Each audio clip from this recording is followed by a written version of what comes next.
حتى أهل البدع والأهواء، أهل البدع العقائدية وأهل البدع السياسية. أنا أقول بيننا وبينكم السلف، بيننا وبينكم الكتب، كان فيقول البدع بيننا وبينكم. Bismillahirrahmanirrahim.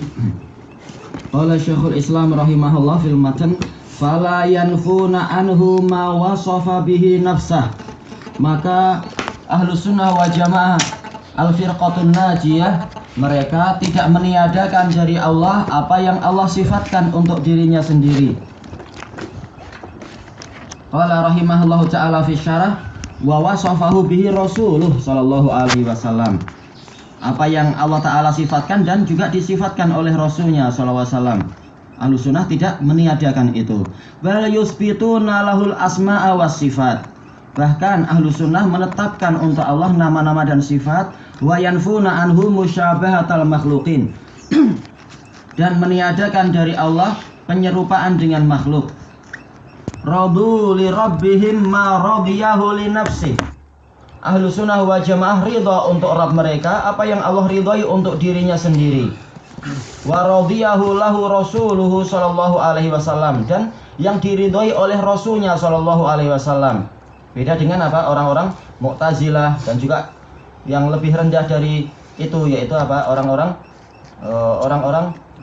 Asy'ariyah, atau yang lebih tinggi dari itu zamannya, yaitu orang-orang Jahmiyah. Mereka tidak ridho dengan Allah yang begini, Allah yang begitu yang disebutkan sendiri. Mereka maunya adalah apa? Allah Ta'ala tidak punya nama dan sifat yang disebutkan dalam Al-Quran dan Sunnah. Kemudian mereka mendatangkan sendiri nama-nama yang datang dari apa? Dari orang-orang Yunan. Makanya mereka meniadakan nama-nama itu atau menetapkan tetapi tidak sebagaimana yang Allah tetapkan. Kemudian mereka mendatangkan nama untuk Allah illatun fa'ilah. Sebagian lain menamakan dengan apa? Dengan Allah Ta'ala mereka namakan dengan aklun fa'al atau illatun ula. Banyak nama untuk Allah yang mereka datangkan sendiri. Adapun nama yang Allah berikan untuk dirinya sendiri dan Allah ridhoi, ternyata mereka tidak ridho. Tapi mereka tidak berani terang-terangan mengingkari semacam itu, bahwasanya kami nggak ridho dengan Allah yang semacam ini. Tapi yang terang-terangan siapa? Orang-orang Rafidhah. Pemimpin-pemimpin Rafidhah dalam kitab-kitab mereka mengatakan kafarna bi rabbin kada wa kada. Kami kafir terhadap Rabb yang begini-begini. Mereka kafir. Mereka sendiri yang mengakui mereka itu kafir terhadap Rabb yang disifatkan di dalam Al-Quran dan Sunnah itu. Bahkan Al-Qurannya yang disalahkan. Ya itulah Rafidhah. Baik. Qal fa innahu subhanahu a'lamu bi nafsihi wa bi ghairihi. Karena Allah yang Maha Suci, dia lebih tahu tentang dirinya dan tentang yang lain. Ya, kita semua tidak pernah melihat Allah, tapi kita percaya dengan berita dari Allah dan Rasulnya. Sementara mereka lihat Allah aja enggak, tapi langsung apa? Seakan-akan menjadi hakim. Enggak boleh Allah begini, tidak boleh Allah begitu, tidak layak Allah seperti ini dan seperti itu, dan seterusnya. Ini kelancangan orang-orang ahlul bidah dalam masalah asma wa sifat itu. Wa kadzalika rusuluh, demikian pula utusannya, fa innahum a'lamu billah. Sesungguhnya mereka itu, karena mereka itu lebih tahu tentang Allah. Wa asdaqu, dan mereka lebih jujur. Wa ansah, dan mereka lebih memberikan nasihat. Min jami'i khalqillah, dari seluruh makhluk Allah. Wa aqdaru alal bayani wat tabligh, dan mereka lebih mampu untuk menjelaskan dan menyampaikan. Berarti di sini ada berapa makumat? Ada 4 makumat yang dijelaskan oleh Syekhul Islam di dalam kitab yang lain, bahwasanya manakala para rasul itu pasti memiliki 4 makumat, maka tidak mungkin berita mereka itu keliru. Makam yang pertama adalah apa? Makamul ilm. Rasul itu di puncak ilmu dibandingkan seluruh umatnya. Yang kedua adalah makamus sidq. Mereka adalah di puncak kejujuran di dalam menyampaikan berita. Kemudian yang ketiga adalah makam an-nusah, yaitu mereka paling setia dan paling memberikan nasihat, sehingga tidak mungkin ada rasul yang mengkhianati umatnya, itu tidak mungkin. Kemudian makam yang keempat adalah makam al-fasahah, kefasihan di dalam menjelaskan, sehingga tidak ada cacat di dalam berita rasul sama sekali. Berarti barang siapa mengingkari berita rasul, maka dia sendiri yang kafir, karena rasul sudah mencapai 4 syarat puncak dari apa? Dari tidak kelirunya berita itu. Sementara apa anehnya, kebanyakan dari manusia mereka membenarkan ucapan pemimpin mereka, padahal pemimpin mereka Mereka sendiri bersaksi pemimpin kami ini pendusta, biasa politikus pendusta, tapi tetap dipercaya. Bahkan sebagian pemimpinnya sendiri apa? Tidak apalagi ilmunya itu tidak puncak, masih banyak rakyat yang lebih tinggi ilmunya, tapi tetap mereka mau membebek kepada pemimpin mereka itu. Dan mereka tahu bahwasanya pemimpin mereka itu adalah bukan pemberi nasihat, bahkan pengkhianat, mengkhianati harta, kadang mengkhianati jiwa, kadang mengkhianati janji dan lain-lain. Dan bahkan sebagian pemimpin itu tidak fasih, tetapi tetap pengikutnya membebek dan mengekor kepada pemimpin tersebut. Ini anehnya mereka. Kalau berita dari Rasul mereka, kita periksa dulu lagi. Tapi kalau pemimpin mereka yang berbicara, pemimpin partai mereka dan sebagainya, justru mereka lebih percaya. Kenapa? Karena kenyataannya pemimpin ngasih uang banyak. Nah, kalau Rasul nggak bagi-bagi uang. Nah, ini yang membuat banyak orang tidak mau taat. Kecuali kalau setiap hadis yang disampaikan, yang menyampaikan hadis kasih uang 1.000 ringgit, pasti kita disukai orang, ditaati ucapan kita. Itu menunjukkan bahwasanya sumber pandangan kebanyakan manusia adalah madiyah, yaitu materi saja, masalah harta. Makanya Allah Ta'ala berfirman apa itu? Fa'arid ammang tawalla an dzikrina wa lam yurid illal hayatad dunya dzalika mablaghuhum minal ilm. Berpalinglah engkau dari orang yang berpaling dari peringatan kami, dan dia itu tidak ingin kecuali kehidupan dunia. Itulah puncak ilmu yang mereka miliki. Berkisar seputar itu. Maka kita disuruh berpaling dari orang yang semacam ini. Dia cuma mau membuka mata kalau di depan dia ada uang berwarna, nggak tahu berwarna biru atau apa. Nah, mata dia nanti akan muncul dolarnya. Kebanyakan orang taat kalau ada uang. Taibal wa qad ballaghul balaghal mubin, dan mereka telah menyampaikan risalah dengan penyampaian yang terang. Wa qad sara ala manahijihim ashabun nabiy sallallahu alaihi wasallam, dan telah berjalan di atas jalan mereka, ala minhajihim, minhaj jalan para sahabat Nabi sallallahu alaihi wasallam, wa tabi'una lahum bi ihsan, dan yang mengikuti mereka dengan baik. Wal khair wal bi ihsanin. Kenapa wal khair ya? Kenapa bukan wal khairin kalau dia maktuf kepada ihsan? Ataukah maksudnya ini titik dulu ya? Bi ihsan selesai, wal khair fit tibaihim, dan kebaikan itu ada di dalam pengikutan mereka. Mungkin ini maksudnya. Setelah ihsan ada titik. Ada titik. Baik. Di tempat anak belum ada titik. Baik. Kemudian menyebutkan bait syair ini, wa khairul umuri salifatu alal huda wa syarrul umuril muhdatsatul bada'i'u. Sebaik-baik urusan adalah yang telah berlalu di atas petunjuk, dan itu urusan-urusan yang berlalu di atas petunjuk, dan sejelek-jelek urusan adalah perkara-perkara yang baru dan dibuat-buat. Dan ucapan ini sering disebutkan oleh Imam Malik rahimahullahu ta'ala, sebagaimana dinukilkan di dalam Nafah At-Tib yang kelima muka surat 306 karya Umar At-Tilmisani rahimahullah. Judulnya ini bagus, Nafah At-Tib ala Ghusni Andalus Ar-Ratib, yaitu hembusan minyak wangi terhadap dahan-dahan di negeri Andalus yang basah. Ini zaman dulu, zaman sekarang sudah penuh dengan orang kafir, wallahul musta'an. Tayyib.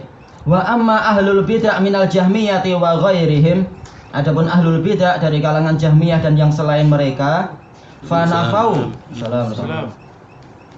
Tamu. Ya.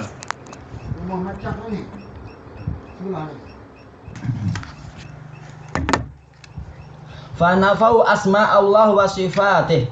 Maka orang-orang Jahmiyah dan yang selainnya itu mereka meniadakan nama-nama Allah dan sifat-sifatnya. Wa ataluha za'man minhum anna isbataha yaqtadi tashbih, dan mereka mengosongkannya atau menolaknya karena mereka menyatakan, yaitu sebagai sangkaan atau dugaan dari mereka, bahwasanya penetapan nama dan sifat tadi menuntut adanya tasbih, penyerupaan, au tajsim, yaitu menggambarkan bahwasanya berarti Allah punya jisim, punya badan. Au at-tahayyuz, yaitu kecondongan, condong kepada alam semesta, condong kepada makhluk dan lain-lain. Padahal ini semua mereka yang membuat, dan mereka lah yang meyakini itu di dalam relung hati mereka. Sementara ahlu sunnah, bagaimana yang telah kita lewati, tidak mengharuskan demikian. At-tahayyuz artinya adalah al-mail wal indimam, yaitu kecondongan dan bergabung dengan alam atau condong kepada alam. Padahal mereka sendiri yang mengatakan Allah itu bersatu dengan makhluk.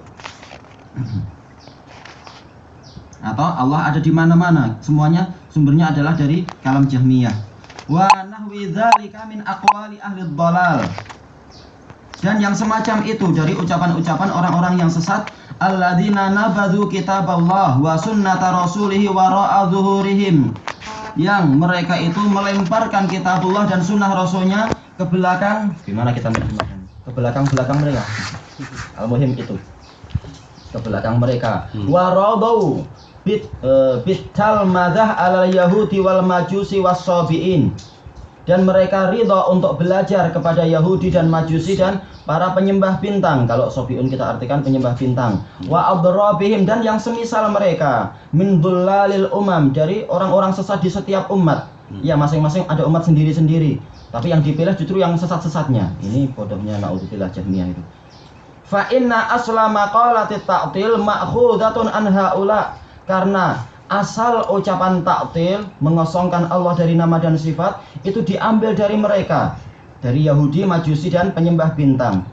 Kama dzakara dzalika Syekh Taqiyuddin, sebagaimana itu disebutkan oleh Syekh Taqiyuddin, yaitu Syekhul Islam dalam Majmu' Fatawa yang ke-16 muka surat 68. Yaitu apa? Kita baca di sini, walihadza faddala man faddala, karena itulah lebih mengutamakan orang yang mengutamakan, Kabni Qutaibah, dari kalangan para ulama, Ibnu Qutaibah wa ghairihi. Sebentar, ini nomor berapa? Enggak, ana salah nulis. Nomor 2 harusnya. Berarti Majmu' Fatawa yang kelima muka surat ke-20. Iya, yang kelima muka surat ke-20. Dan yang lebih jelasnya lagi adalah yaitu dalam Tarikh Damaskus. Tarikh Damaskus Ibnu Asakir yang ke-72 muka surat ke-100. Yaitu apa? Abu Ishaq Ibrahim bin Muhammad Al-Ghusaili ditanya, dari mana Ibnu Abi Duat itu mengambil akidah dia itu, maka beliau mengatakan dari Bishr Al-Marisi. Dan Bishr Al-Marisi mengambilnya dari Jahm bin Safwan. Dan Jahm bin Safwan mengambil dari Ja'ad bin Dirham. Ja'ad bin Dirham mengambil dari Aban bin Sam'an. Aban bin Sam'an mengambilnya dari Talut Ibnu Ukhti Labid wa Khotanih. Sementara Talut mengambilnya dari Labid Al-Aqsam Al-Yahudi yang menyihir Nabi SAW. Ini sanad ilmu mereka. Naudzubillah, tukang sihir. Wa kana Labid yaqra'ul Qur'an. Nah, ini muskilahnya, ini yang membuat syubhat. Bayangkan ada orang Yahudi datang bawa Quran, mesti ada aja yang ikut tuh membacakan Al-Quran. Padahal dia kafir menyihir Nabi, tapi dia membaca Al-Quran. Dan dia meyakini bahwasanya Taurat itu makhluk. Memang ini diambil dari mereka sumbernya. Dan yang pertama kali menulis tentang ini adalah si Talut. Muridnya lebih rajin untuk menyebarkan kekufuran. Dan Talut itu adalah zindiq, dan dia terang-terangan dengan akidah zindiq dia. Alhamdulillah. Selesai pembahasan dari Tarikh Damaskus. Baik. Kita lanjutkan penjelasannya sebagai kama dzakara dzalika Syekh Taqiyuddin wa Ibnul Qayyim wa ghairuhum, Ibnul Qayyim dan yang lainnya. Fa innal Jahmi bin Safwan talaqqa maqalat ta'til anil Ja'ad bin Dirham. Karena Jahm bin Safwan menerima ucapan ta'til itu dari Ja'ad bin Dirham, dan Al-Ja'ad mengambilnya dari akhadhaha an Abani bin Sam'an. Sebagian membaca apa Bayan, tetapi yang sanadnya jelas memang Aban. Wa Aban akhadha an Talut ibni Ukhti Labid ibn al-Aqsam, dan Aban itu mengambilnya dari Talut bin Ukhti Labid, anak dari saudari si Labid ibn al-Aqsam alladzi saharan Nabi, yang menyihir Nabi. Sayangnya berhenti sampai sini, tapi yang dari Tarikh Damaskus ini lebih jelas. Sementara Talut mengambil dari Labid ibn al-Aqsam. Baik. Kama annal Jahm qabala qauman minas Samniyah. Sebagaimana bahwasanya Jahm itu berjumpa dengan atau menyambut kedatangan suatu kaum dari Samniyah. Samniyah adalah apa? Adalah sekelompok orang sekte dari India, disebutkan dalam suatu riwayat itu. Wa sa'aluhu anillah. Kemudian mereka bertanya tentang Allah. Fatahayyar. Kemudian dia kebingungan untuk menjawab, karena dia belajarnya bukan pada ahlu sunnah, ahlul hadis, belajarnya ke Ja'ad, maka dia bingung, tak ada ilmu dia. Sahihnya juga tak ada. Fama kasa arba'ina yauman la yusolli. Dia 40 hari tidak sholat karena dia ragu sendiri Allah itu ada ataukah tidak. Sebagaimana diriwayatkan oleh siapa? Oleh Yazid bin Harun di dalam kitabnya Imam Bukhari, yaitu Khalqu Af'alil Ibad, itu dengan sanad yang sahih. Wa yurwa annahu dakhala Harran, diriwayatkan bahwasanya dia masuk ke Harran, yaitu di Syam. Wa qabala qauman minas Sabi'ah, kemudian dia berjumpa dengan satu kaum dari penyembah bintang. Wa bahasahum, mengajak meneliti bersama mereka. Yang diajak meneliti adalah orang kafir. Bagaimana? Fama qalatuhu hadza masadiruha la syakka annaha akhbasu maqalah. Maka ucapan dia ini sumber-sumbernya tidak ada keraguan, itu adalah ucapan yang paling buruk. Sebentar. Fama qalatuhu hadhihi masadiruha, maka ucapan dia yang mana sumbernya adalah ini, la syakka annaha akhbasu maqalah. Tidak ada keraguan bahwasanya itu adalah ucapan yang paling buruk. Wa kafa biqaumin a'radu an kitabillahi wa sunnati rasulih, dan cukuplah bagi suatu kaum yang berpaling dari kitabullah dan sunnah rasulnya. Wa tatalmadhu ala haula'id dhullal, dan dia belajar kepada kaum yang sesat itu, kufran wa dhalalan. Cukuplah ini sebagai kekufuran dan kesesatan dia. Dalam syair, wa ma iwadun lana minhaju jahm bi minhaji bani aminatil amini. Tidak ada ganti untuk kita dari manhaj Jahm dengan apa? Dengan ganti dari anak Aminah al-Amin. Yaitu kami nggak mau manhaj yang ini diganti dengan manhaj si Jahm. Nanti dikatakan pada kita fi salil zalimina badalah, jelek sekali pengganti untuk orang yang zalim itu. Dan syair ini diucapkan oleh siapa? Mus'ab bin Abdullah Az-Zubairi, sebagaimana dalam Jami' Bayanil Ilm wa Fadlih karya Imam Ibnu Abdul Bar yang kedua, muka surat 936. Mus'ab bin Abdullah Az-Zubairi. Kalau nggak salah yang terkenal sebagai apa? Abu Ahmad itu ya. Sezaman Imam Ahmad dulu ya. Baik. Qauluhu, ini kalam Syekhul Islam dulu berarti. Wala yuharrifunal kalima an mawadhi'ih. Dan ahlu as-sunnati wal jamaah, mereka tidak menyelewengkan ucapan-ucapan dari tempat-tempatnya. Wala yulhiduna fi asma'illahi wa ayatih, dan mereka itu tidak sama ya, menyelewengkan, yulhidun, menyeleweng di dalam nama-nama Allah dan ayat-ayatnya. Qauluhu wala yuharrifuna al-kalima an mawadhihi ay yughayyirunahu wa yufassirunahu bi ghairi ma'nah, merubahnya dan menafsirkannya dengan yang bukan maknanya. Qala ta'ala minal ladzina hadu yuharrifuna al-kalima an mawadhihi, yaitu dari kalangan dan golongan orang-orang Yahudi yang mereka itu menyelewengkan, atau kalau diartikan yughayyir, mengganti kata-kata dari tempat-tempatnya. Jadi sumbernya adalah orang Yahudi, sumber salah mereka. Qala Ibnu Katsirin rahimahullah, kalau di tempat ana adalah apa? Yang ketiga, muka surat 113, yata'awwalunahu ala ghairi ta'wilih, mereka mentakwilkan bukan dengan takwil yang benar. Wa yufassirunahu bi ghairi muradillah, dan mereka menafsirkannya bukan dengan yang Allah Ta'ala inginkan. Qasdan minhum wahtira'an, memang itu niat dari mereka dan membuat-buat berita dusta tentang Allah. Qala fi syarhi Tahawiyah, yaitu Ibnu Abil Is maksudnya, dan ini adalah di yang pertama muka surat yang ke-14. Wa tahrif ala maratib, penyelewengan itu ada beberapa tingkatan. Harafah sendiri menyelewengkan, kalau harafah itu banyak menyelewengkan. Minhu ma yakunu kufran, di antaranya ada yang sampai tingkat kufur. Wa minhu ma yakunu fisqan, di antaranya ada yang kefasikan, tingkat kefasikan. Wa qad yakunu maksiyah, boleh jadi dia sekedar maksiat, tidak sampai kefasikan. Wa qad yakunu khata'an, dan boleh jadi sekedar kekeliruan, tidak ada niat untuk berbuat jahat misalkan. Salah dalam menafsirkan. Qauluhu wala yulhiduna fi asma'illahi wa ayatih, yaitu tidak mencondongkan, tidak menyelewengkan di dalam nama-nama dan sifat Allah dan ayat-ayat Allah. Yumilunahu wa ya'diluna anil haq, yamilun wa ya'diluna anil haq, menyeleweng dan condong dari kebenaran as-sabit yang telah pasti. Fal ilhad maknahu lughatan al-mail. Ilhad secara bahasa artinya adalah kecondongan. Wal udul yaitu miring ke samping, menyimpang. Anisyai dari sesuatu. Wa minhu al-lahad, di antara penggunaannya adalah lahad fil qabr linhirafihi ila jihatil qiblah, karena dia menyimpang ke arah kiblat.